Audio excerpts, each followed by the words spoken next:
John, one man is dead after a deputy-involved shooting. This happened in Wellington. PBSO says the deputies encountered a man armed with 2 large butcher knives. News Channel 5's Alyssa Hyman is standing by live with what led to this incident. Alyssa?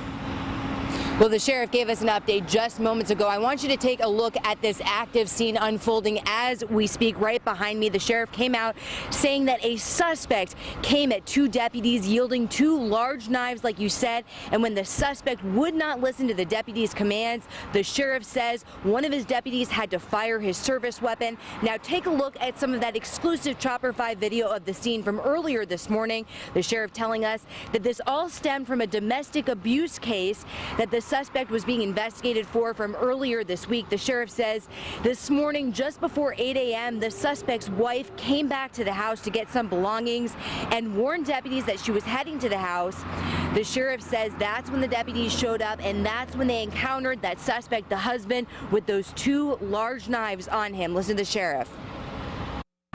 He kept approaching the deputies. They kept yelling at him to drop the knives.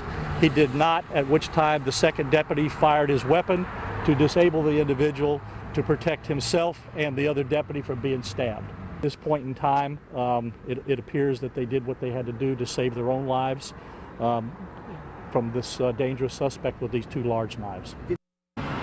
All right, back out here live. You can see this investigation will be going on for a long part of this day as the deputies and investigators continue to determine exactly what happened. The sheriff says his deputies were not injured and neither was the wife. The sheriff also says all of this happened inside the home.